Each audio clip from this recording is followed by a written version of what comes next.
Hello folks, welcome back to the Edupedia world, and I am Abhinay Gupta. So today again we'll continue with the topic, the Competition Act 2002. Right? So far we have covered the definitions, we have covered the provision of few major sections, and in the previous class we were actually discussing about the provisions of section 11 and section 12. So section 11 that dealt with the resignation, removal and suspension of the chairperson and other members, and as well as provisions of section 12 that was about the restriction on the employment of chairperson and other members in certain cases. Right? So in detail we have discussed the provisions of those sections, and all we are left with is discussing the questions. Right? So in today's lecture we'll cover up the questions referring or pertaining to section 11 and section 12 that have been asked in your previous examinations and that have been given in your practice manual and RTP. Right? So we will do a wholesome coverage.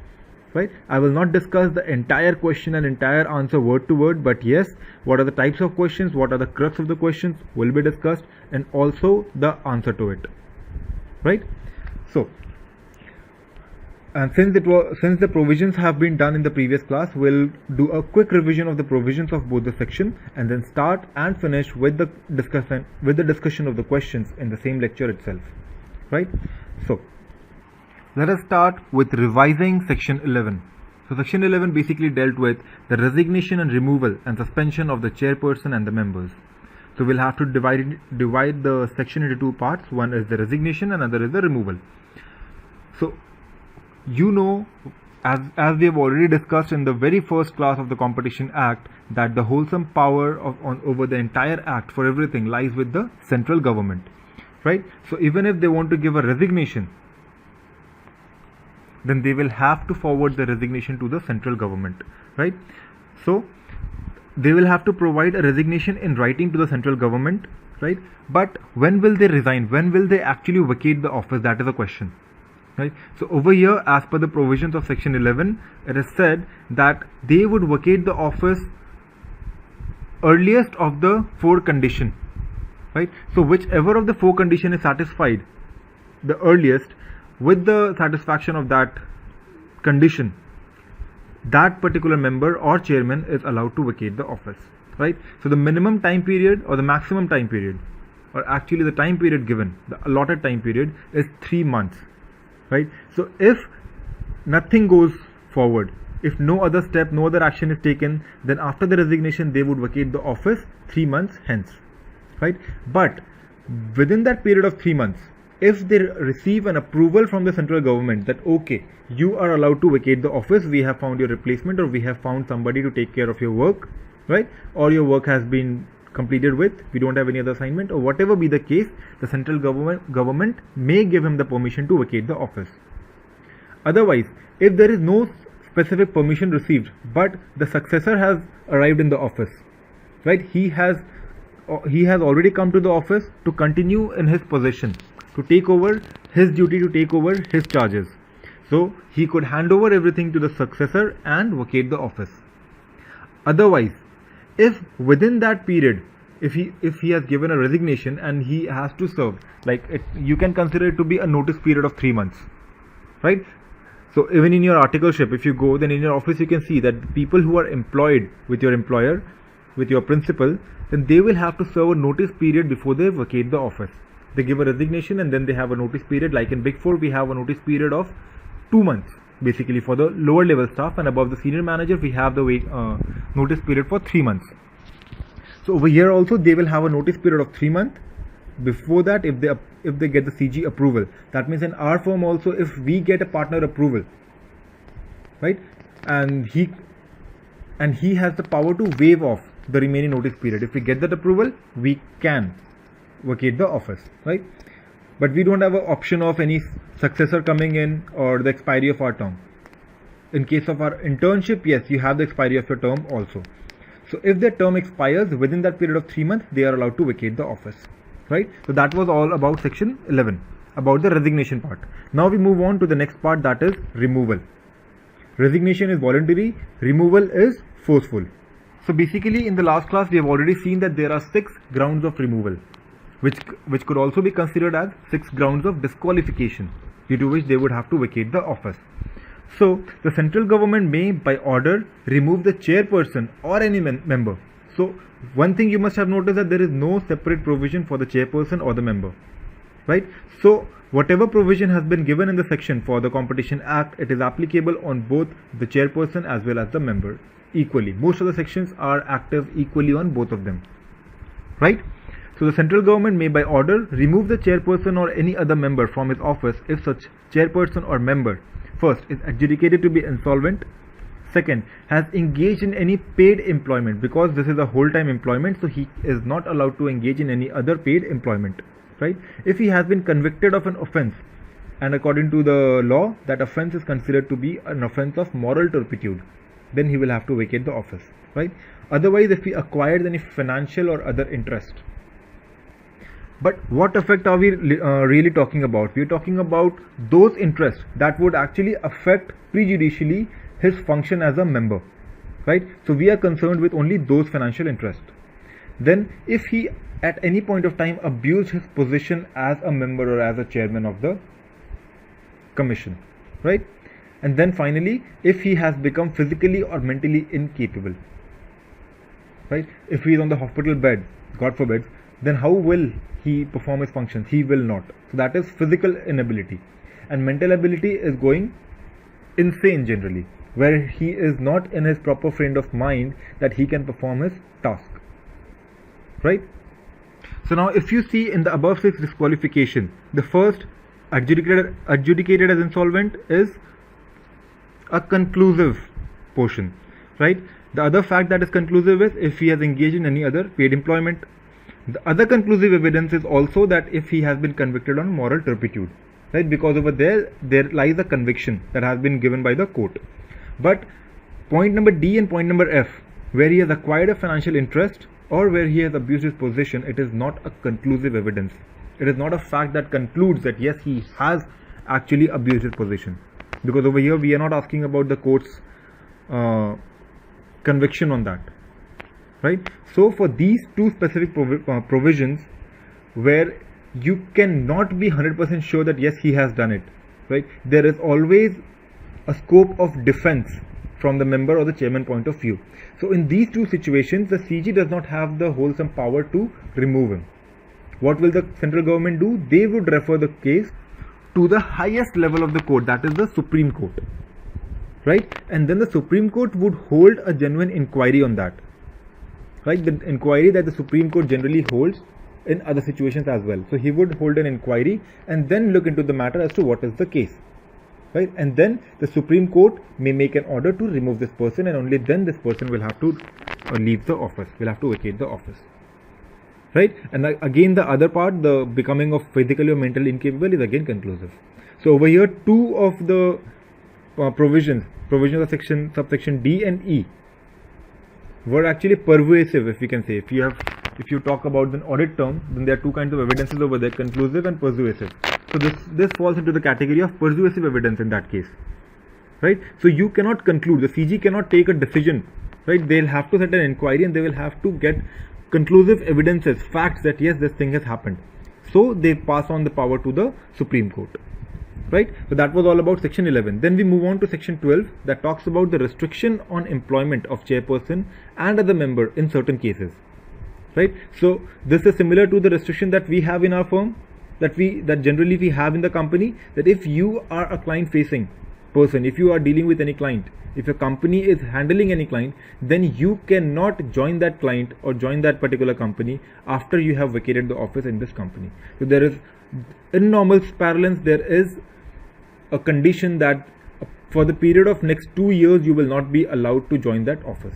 Otherwise there is a breach of confidentiality that takes place, right? And we have already discussed what are the situations that can give rise to such kind of employment, that yeah, I quit this company X and I go to company Y, right? So we will not waste time going back to those provisions, but we'll just in short brush through the provision of section 12. So section 12 basically says that for 2 years they can't accept employment of any enterprise which has been a party to the proceeding, right? But there are certain enterprises that are exempted, that is the central government, the state government, local authority and statutory authority. Apart from that, the corporation established by the center, state or provincial act, or any other government company. So these 6 are exempted. Otherwise, if there is any other company that does not fall under these 6 category, then you're not supposed to join it before expiry of 2 years from your date of vacation of this commission. Right? So that was all about section 12. Now we move ahead to discuss the questions. So first we'll discuss the past year questions and then the questions from the practice manual. Right? So to start with, we have approximately 6 questions that has been asked from section 11. I mean 6 times questions has been asked from section 11 from this chapter. Right? And you have approximately 5 questions given in your practice manual as well, just from section 11. Right? So you can understand section 11 is such an important section, and you have so many questions that can be framed from this section. Is it? But that's wrong. Although you have been asked questions a lot of time, but there are just 2 categories of answers that have been repeated. And to be very specific, there is just 1 category of answer that has been repeated for 5 times out of this 6. And same is the case with your practice manual. You have 4 times same question repeated, and 1 is the next one. So you have basically just 2 category of questions that can be framed on section 11, and that has been asked around 6 times already. So you can understand how important it is, and you know that yes, this is in your hand. If you know the probability of the section appearing in your exam is very high, right? So you should be remembering the answer to these questions word by word, right? You cannot afford to lose even a single mark on that. So basically we'll discuss the crux of the questions, but there is one specific question that I would like to read out, right? So the first question that we'll take is from CA Final May 2008. It says, the central government has formed an opinion that Mr. CMB, a member of the Competition Commission in India, has acquired such financial interest that it may affect prejudicially his function as a member in the Competition Commission, and it wants to remove him from his office. You are required to state, with reference to the provisions of the Competition Act 2002, whether the central government can do so, and if yes, how. So this was the only twist in the entire section, and that is where you are asked the question on. So while we are discussing the provisions of section 11, the second part, the removal part, right, we had 6 conditions of removal, and out of it I already told you that there are 4 conditions that are already conclusive, but 2 are persuasive, right? So for those 2 you need conclusive evidences, and whom do you refer for that? You refer it to the Supreme Court. Supreme Court holds the inquiry and then gives out its decision as it deems fit. Right? So this would be the answer for this question. So how do you write the answer? If you think that you are supposed to write the entire provision of section 11 removal part, then you are wrong, because you don't have that much of time in your examination that you write the entire section. So what you do is, since the question has asked only the point number D, right? So you will write the provisions of point number D only. So you'll say that, yeah, so as per section 11, central government has the power to remove the members and the chairman, right? That is one fact. The second fact is, what are the conditions where he can remove? One of those conditions is the condition that is given in the point number D, right? You'll quote the entire section. And then you will say that in this situation, the central government will not decide it all by himself. He would refer the case to the Supreme Court, and then Supreme Court would hold an inquiry and then give out a decision on these questions, right? And then he would be removed if Supreme Court decides so. As simple as that. So the same question, entirely word to word same question, was repeated in the November 2005 examination as well, and that is not it. Word to word same question has been repeated 3 times in your practice manual. So if you open your latest practice manual, that is applicable for May 2016, right, you'll find question number 4 part 2, question number 8 part 2, and question number 9 part 2. All these 3 questions are same. They haven't even changed the name of the member. It is CBM, it is CBM, right? So you can understand that it is the same question that they pick up. They don't amend the question, they don't formulate new questions. They pick up the same question, they ask the same exactly word to word question in examination, and as well as they print it 3 times in the same practice manual. Now that is insane, right? Practice manual is given for your reference, that you refer to the questions over there. You should have varieties over there, right? And if you don't have varieties, keep it concise, keep it precise, But no, you will have 15 to 20 questions over there, and out of which 5 to 10 will be repeated. So there is no point, right? So just try and understand that if you refer to your practice manual for this chapter, you have very limited questions to do. Rest are all repeated, right? Then this question was again reformulated. The same concept was tested with few other languages of questions in your examination. So the same question was also asked in November 2007, November 2010, and no, not in November 2012. It was asked in November 2014. Right. So out of these 6, 5 times you have been tested on the same topic. That is from the removal part, the point number D. Right. I would read out one more question. Mr. M was a member of the Competition Commission of India. On the basis of the information that he had acquired, such financial interest was likely to affect prejudicially his function as a member in the commission. Okay. The central government appointed an officer to hold an inquiry. On the basis of the report of the said officer, the central government issued an order of removal of Mr. M. Decide whether the action of the central government is in order under the provisions of the Competition Act 2002. So over here, they haven't directly asked you what to do. They said that your central government has made a mistake. He went by the wrong proceeding. Please tell whether he is right or wrong. So you'll say he's wrong, and then you'll have to give the right thing. So ultimately, you'll have to write the same answer. Right? So that is it. And this question is again given in a practice manual, question number 16. If you have it, you can refer to it, and you can read out the question, read out the answer as well. Right? So that is it. That is the only 2 ways on which this question can be asked. And again, the name of the member and the wordings can also be changed now. But you know that, okay, this is an important point. Just tick it, highlight it, asterisk, asterisk, asterisk, mark it everywhere. Right?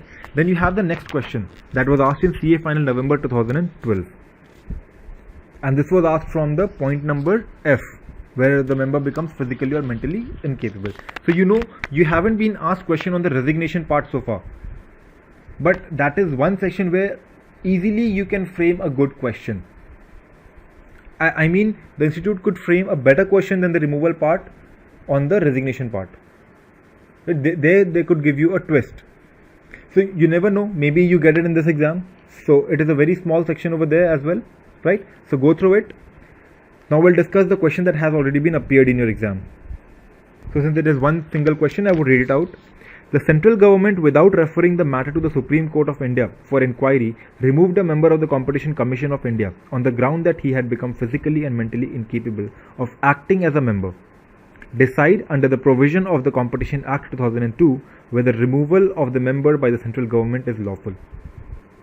Now, this is where a student could be confused. Right? So again, what will you apply? You will apply that conclusive and the persuasive evidence concept. Persuasive evidence concept. So you know this is the concluding evidence. If he is mentally incapable, if he is physically incapable, what else do you need? Now you don't need to set an inquiry to see whether he is giving a true and fair decision.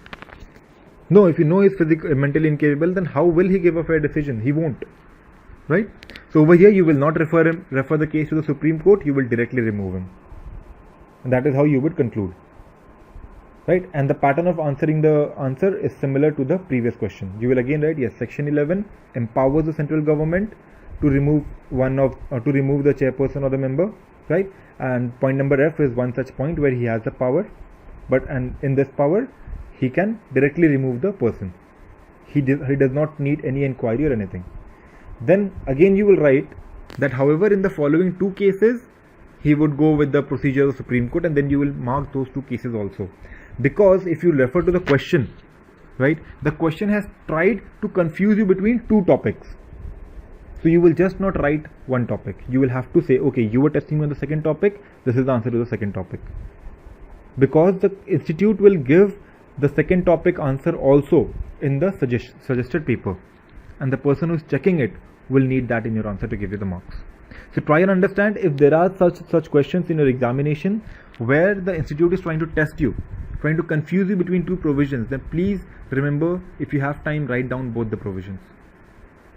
And tell them that, yeah, I'm not confused. I'm clear with both the provisions. Right?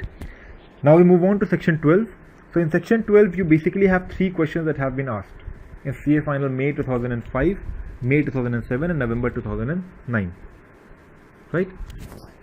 Yeah, I told you we would be discussing the practice manual questions as well. So you don't have any more questions in practice manual from section 11. Right? And the question that we discussed in CA final November 2012 about your mentally and physically incapability, even that is given in your practice manual, question number 19. So you have 5 questions from this section in the practice manual, and all 5 are actually covered from your previous year questions itself. So either you can consider that the practice manual is prepared on the basis of previous year questions, or the question paper is prepared on the basis of practice manual. Whatever it is, your practice manual always finds to be very important, right? So section 12 basically, if you notice, is a one-liner section. You have just one single provision that if you leave, if you're vacating the office of the commission, you will not join the companies for the next 2 years. Which companies? The companies, or actually the word which is used in the text is enterprise. So you will not join the enterprise which has been a party to any proceeding before the commission under the act, right? But you can obviously join them after the lapse of the 2 years period. But there are again 6 enterprise that has been exempted: any central government enterprise, state government enterprise, local authority, statutory authority, corporation established under the law or under any act by the central, state or provincial, or the government company as defined in section 617 of the Companies Act 1956. Right? We have already discussed these provisions.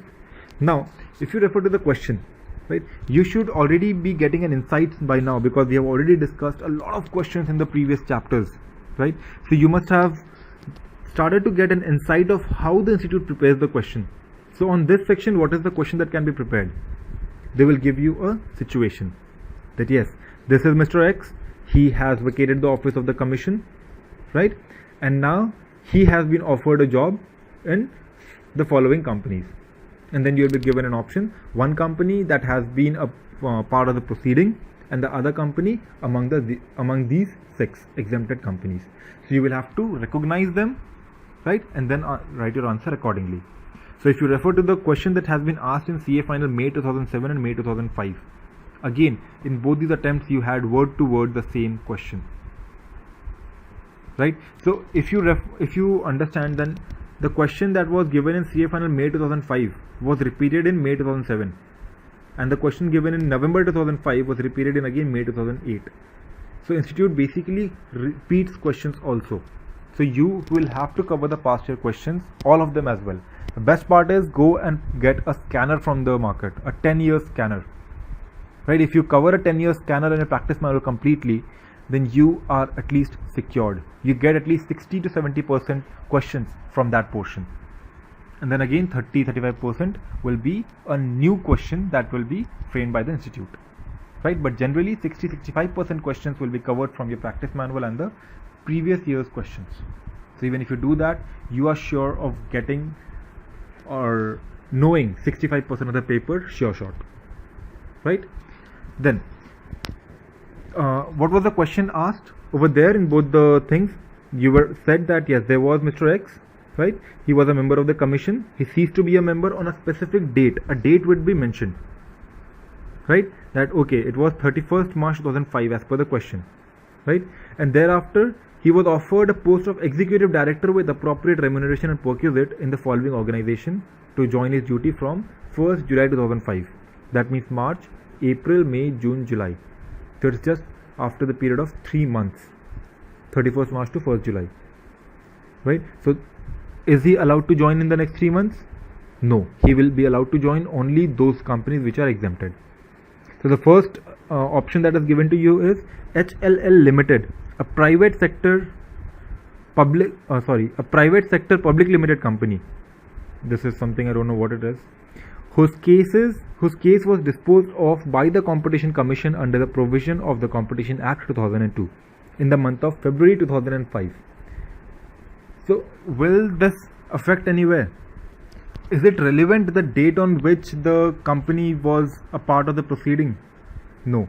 If ever that company was a part of the proceeding, he will not be allowed to join that company, because the provisions of the section say that he will not be allowed to join that company for the period of 2 years from the date on which he ceases to hold office. Nowhere it has given a time frame, time limit for the company who has been a party to the proceeding. So the date the February 2005 is irrelevant, right? So in the first case, he will not be allowed to join. And then the second option is the Life Insurance Corporation of India.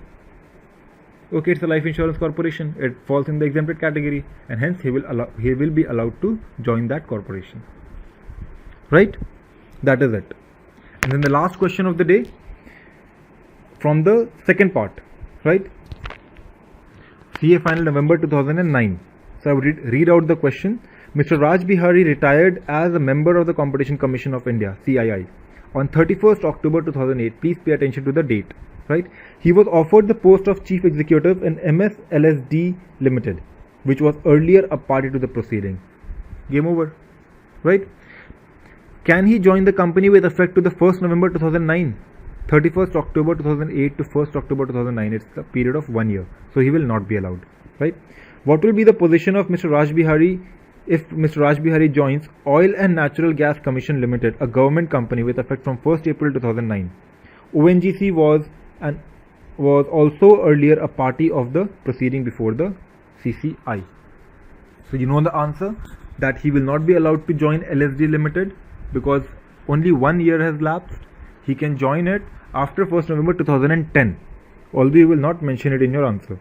You will just say that okay, he will not be able to join, right? And you will also write the provisions that okay, he is not allowed to join, but there are 6 exempted companies. You will write all those things, and then you will give this conclusion. And then in the case of ONGC, you will refer that ONGC falls under the definition of government company as per section 617 of Companies Act 1956, and hence that the conditions of this section does not apply on that company. Hence he will be allowed to join the ONGC company, right? That will be your answer. And you do not have any question from section 12 in your practice manual. So just don't go blindly on the practice manual everywhere that yes, you open your practice manual, these are the sections that have appeared, tick tick tick tick tick, we'll cover this section and we'll go. No, you will cover almost everything, or at least as far as what you can, right? So that was all for section 11 and 12, the questions we have covered, and that will be all for the lecture today. We'll cover up the next sections in the upcoming lectures, so stay tuned. Until then, this is Abhinay Gupta signing off. Thank you. Bye-bye.